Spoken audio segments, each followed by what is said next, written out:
You say you are morally obligated to do remarkable things. Mm-hmm. Why? Well, I think partly because life is so difficult and challenging that unless you give it everything you have, the chances are very high that it will embitter you, and then you'll be a force for darkness and not good. And so, the fact that life is short and can be brutal can terrify you into hiding and avoiding. You can flip that on its head and understand that since you're all in anyways, you might as well take the risks that are adventurous.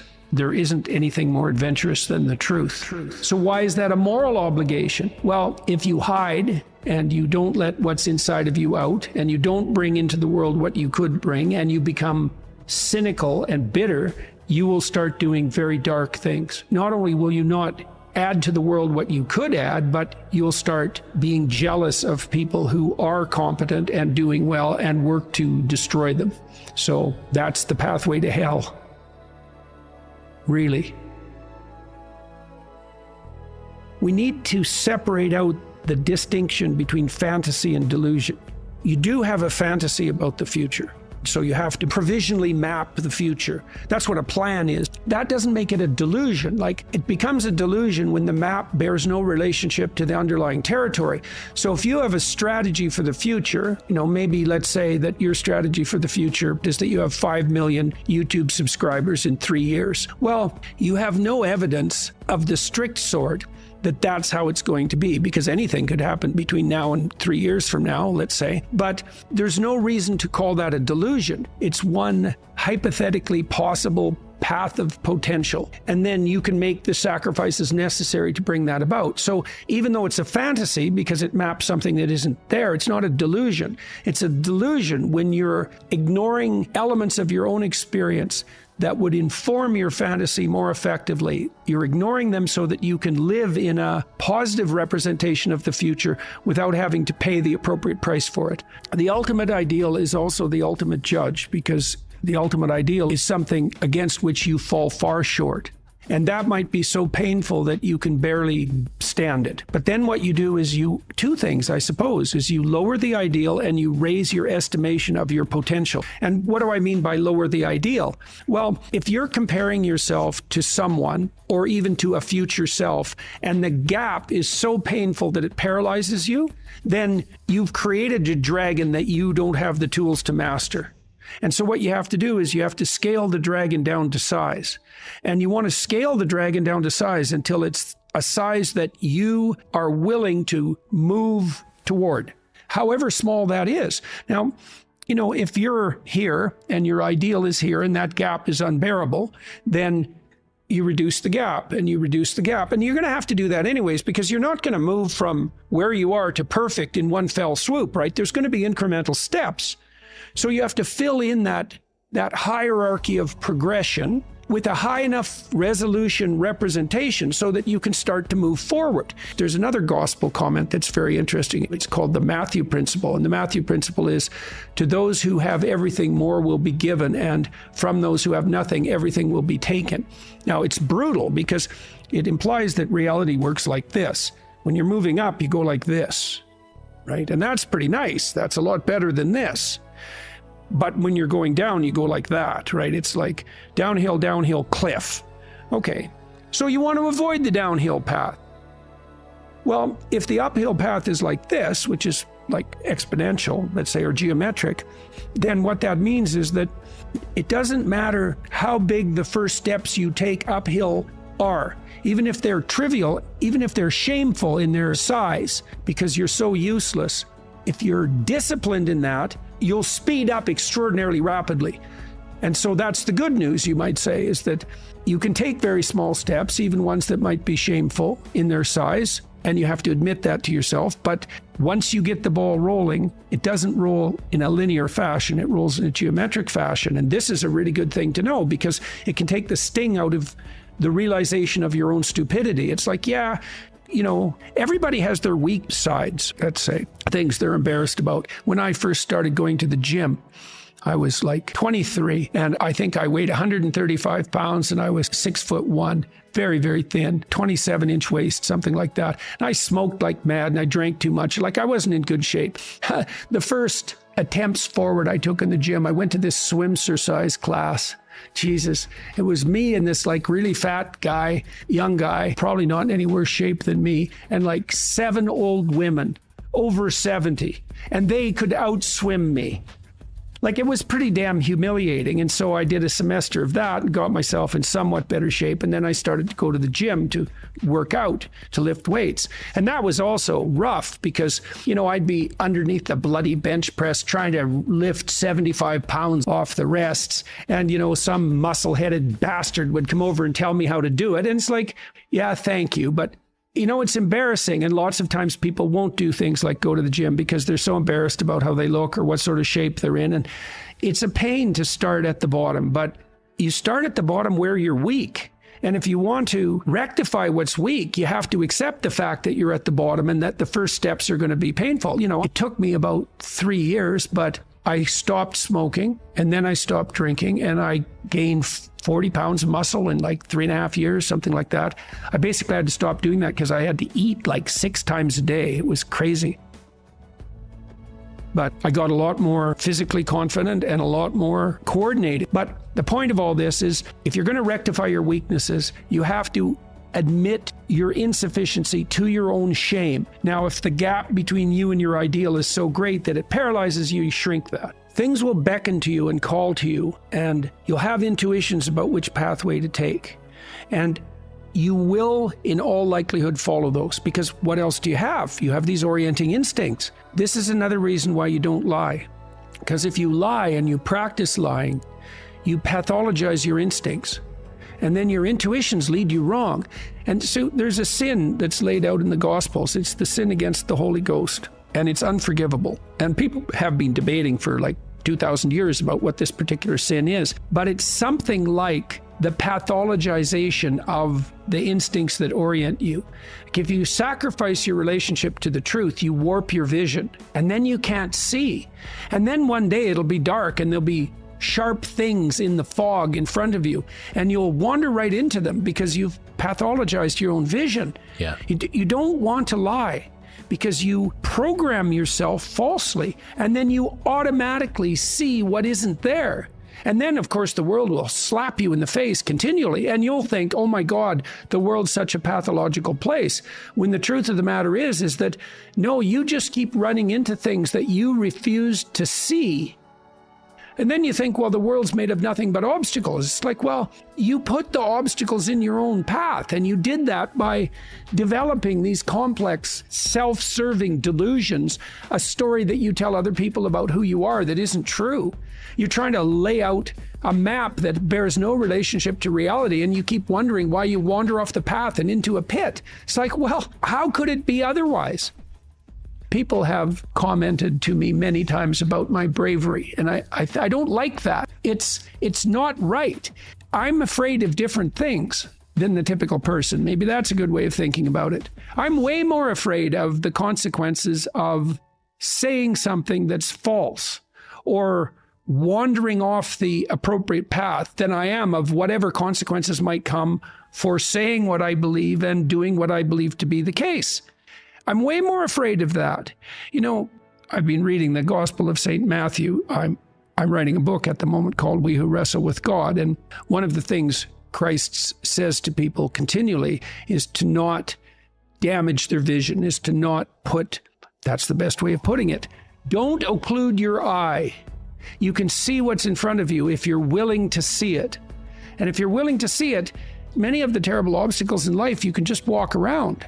But if you blind yourself purposefully to follow your own narrow, self-serving delusion, you're going to run into terrible things and terrible people and the terrible part of your own soul all the time. That's what you should be afraid of. You can't be isolated, alone, without responsibility, and pursuing your hedonistic nonsense and not be insane and miserable. Those are all the same thing, right? And so, you know, it's got to the point I've said things that have made me somewhat unpopular, like it's very difficult for people to mature until they have a child. You find a huge part of what you are in that relationship. It makes you responsible, makes you grow up. It gives you the opportunity to mentor someone. You have someone around who's more important than you. Well, that's part of being mentally healthy. It's a huge part of it. This enterprise that I've helped put together, Alliance for Responsible Citizenship, we're trying to put forward a model of governance. It's called a subsidiary model. And the idea is that people have multiple social roles that scale. No, there's you. You should take care of yourself, integrate yourself, which means you can conduct yourself properly across the medium to long run. You're self-sustaining. Then you can maybe extend that to your partner, and then to your family, and then to your local community, and then to broader communities as you become more and more competent and able to take on that responsibility. That's the alternative to isolated hedonic slavery. You're slave to your own whims. And it's the alternative to tyranny, because if you take on all that responsibility, you don't have any need for someone to govern you. It's truly the case that your sanity is the concordance between you as an individual and the world. That's the sanity. You're distributed out into the world, and you should be, and you want to be. That's where the adventure is. You want to be solipsistic? The solipsistic porn masturbator. Jesus, it's not going to be aimless and miserable. Well, God, it's so pathetic. Why am I so unhappy? It's because you think about yourself. Oh, no, you think about the lowest impulses in yourself all the time. That's why you're miserable. People exist in a sacrificial relationship to the world. What does that mean? It seems to mean something like human beings are aware of their extended self. You know you're going to be around tomorrow and next week and next month and next year and 5 years from now and 10 years from now. Now it's less certain as you go out, but you do have the sense of yourself as something that stretches across the decades. Okay, and so what that means is that you have to conduct yourself in a manner that isn't merely immediate. You have to conduct yourself in a manner that will work across time. Now, how do people do that? They work. Work is a sacrificial gesture. So you work, by definition, virtually. Work is the sacrifice of the present for the future. I mean, maybe someone can come up with a better definition of work than that, but I don't think so. It's like you put in time and effort right now, even if it's something not what you'd like to be doing at the moment. You put in time and effort because you believe. What the hell does that mean? You believe it'll pay off. Well, is that a contract with the future? Is it a covenant? Because the relationship that the biblical corpus characterizes human striving is covenantal. It's a bargain. The bargain is you make the right sacrifices and they pay off. That's the bargain. Now, you might say, well, that's just part of the social contract, but the biblical corpus insists that it's deeper than that. It's built into the structure of reality itself. And that if you got the sacrifices right, the future would be paradisal. That's a kind of sacrifice right there, is that you're willing to sacrifice your short-term physiological and psychological comfort for a medium to long-term benefit. It's the essence of sacrifice. This is something the atheists don't understand about the biblical narrative, is that the narrative insists that we live in a sacrificial relationship. It's the essence of humanity to live in a sacrificial relationship.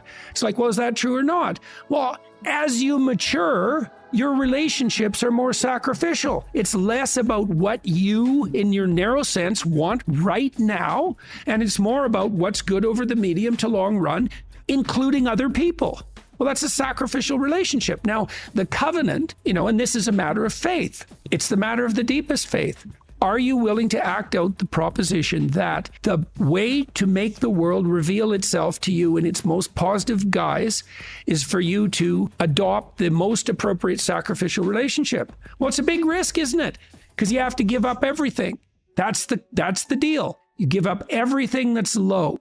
Everything. Well, that's what the Christian passion is, because the Christian passion is an archetypal story, because Christ is the person who sacrifices everything, thoroughly, 100%.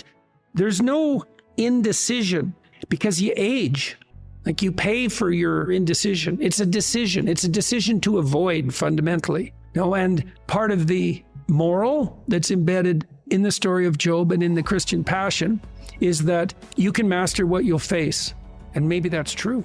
I mean, the clinical literature seems to indicate that it's true, because one of the things you do, if you're a competent clinician, is you look at what people are attempting to accomplish, and maybe that needs some retooling, but let's assume that they have a goal in mind that would work, right? You've talked it through with them strategically. They have a well laid out vision. Okay, now they're laying out the vision and they encounter impediments that stop them.